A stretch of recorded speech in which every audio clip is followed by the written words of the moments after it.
ہمارے دوست ہیں یہاں فرق صاحب، ان کی ہمشیرہ کا انتقال ہو تو اللہ انہیں جنت الفردوس میں ڈال، ان کے کبیرہ صغیرہ گناہوں کو معاف کرے، ان کی قبر کو وسعت عطا فرمائے، مرحومہ کے ساتھ شفقت والا معاملہ فرمائے، اس کی قبر کو ٹھنڈا فرمائے، تا حد نگاہ وسعت عطا فرمائے، اور یا اللہ اس کو اپنے جوار رحمت میں جگہ عطا فرمائے، یا اللہ اس کو علیین میں اس کا شمار عطا فرمائے، ان کے بچوں کو اور ان کے بچوں کو پیچھے صبر جمیل عطا فرمائے، لواحقین کو، اس عورت کو اس دنیا سے بہتر گھر، بہتر خاندان، بہتر اہل و عیال اس کو عطا فرمائے۔ لوگ پوچھتے ہیں بہتر اہل و عیال سے کیا مراد ہے؟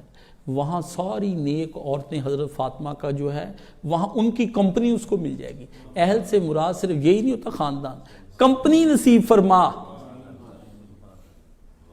اس کمپنی میں ان کا شمار ہو جائے۔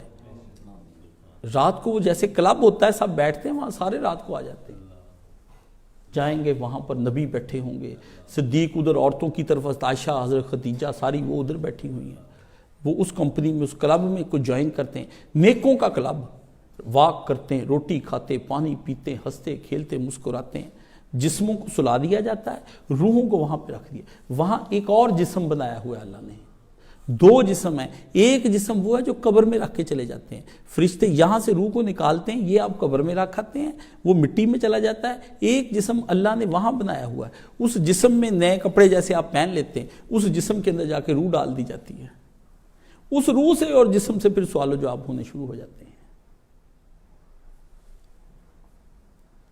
پھر وہ وہاں رہتی ہے، کھاتے پیتے موجے کرتے ہیں، جسم کو الگ سلایا جاتا ہے، اس کو نیا روح کو اس میں ڈال دیا جاتا ہے۔ عالم مثال ہے، اس کو کیا کہتے ہیں؟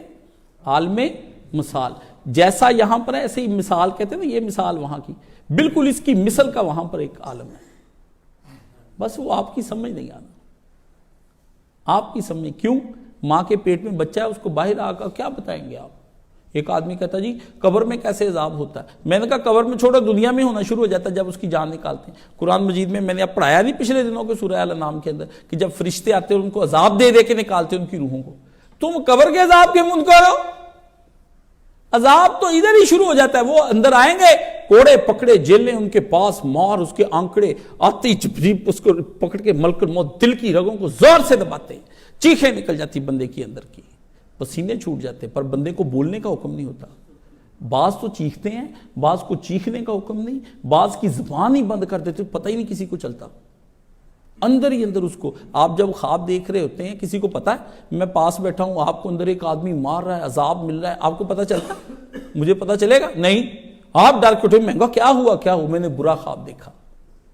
ایسے ہی اندر پکڑ کے عذاب شروع ہو جاتا ہے نفس کو اور روح کو، پھینٹیاں لگ رہی ہیں، آگ لگا رہے ہیں، انتڑیاں ڈال رہے ہیں، نکال رہے ہیں جان کو، ایک ایک پرزے سے جان نکالتے، کھینچ کھینچ کے بالوں کو جان نکالتے ہیں۔ جو نیک ہوتا ہے اس کا آتے ہی ہے، کوئی ایسا بٹن اللہ تعالیٰ نے رکھا ہے نیک کے اندر ہی، ٹک، ساتھ ہی پیار سے روح آدھی نکل کے باہر آ جاتی ہے، چلو جی، اس کو گودی میں اٹھاتے ہیں بچے کی طرح، اٹھا کے کپڑے میں، رومال میں، پرفیوم رومال میں، اور لے گئے اوپر، ڈرنے نہیں دیتے اس کو، سارے رستے ہر طرف سے صدائیں آنی شروع ہوئی، کون جا رہا ہے؟ بڑا پیاری خوشبو جا رہی ہے، بہت پیارا، مبارک مبارک مبارک، جنت والے مبارک، فرشتے مبارک، پہلا آسمان، دوسرا، تیسرا، جار شے الہی، جہاں رسول اللہ کو معراج ہوئی تھی وہیں آپ کو کھڑا کر دیا، دیکھو جو ہم نے قاعدے قانون بنائے، جاؤ بیٹا عیش کرو میرے بندے، قیامت کے دن دوبارہ ملاقاتیں کریں گے۔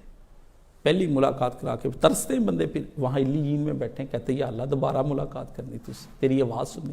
اللہ کہتا نہیں، وہ قیامت کو کریں گے بات۔ حضور نے فرمایا جس کی، حضرت عثمان روئے قبر کو دیکھ کے، لوگوں نے پوچھا آپ کیوں روتے ہیں اس کو دیکھ کے؟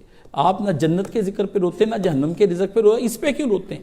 حضرت عثمان نے کہا، رسول اللہ نے کہا تھا عثمان قبر پہلی منزل ہے، جس کی یہ پاس ہوگی وہ جنت میں چلا گیا، جس کی یہی رہ گی وہ تباہ ہو گیا۔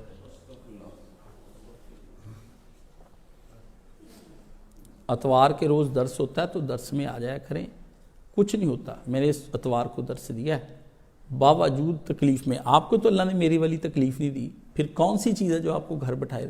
آپ کس بات پہ مطمئن ہیں؟ میں آپ سے ایک سوال آخری کرتا ہوں، آپ سارے میرے لسنر جو ہیں کس بات پہ مطمئن ہیں؟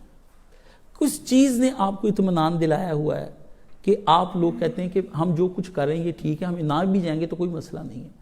مجھے بھی بتائیں نا، تاکہ میں اس اطمینان کو میں بھی آپ سے لے کے میں بھی درس نہ دیا کروں، تاکہ میں بھی ختم کروں۔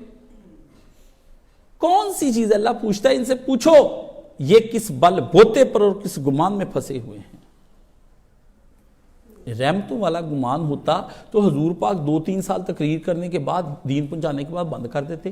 یہ کیا ہوا کہ نبی آخری وقت تک 23 سال تک وہی کچھ کہہ رہا ہے، نوح بھی آخری وقت تک پریشان بیٹھا ہے، لوط بھی بیٹھا ہے، ابراہیم بھی، اسماعیل بھی، سب لوگ پریشان ہیں۔ یہ آخری وقت تک بندے کیوں پریشان ہیں؟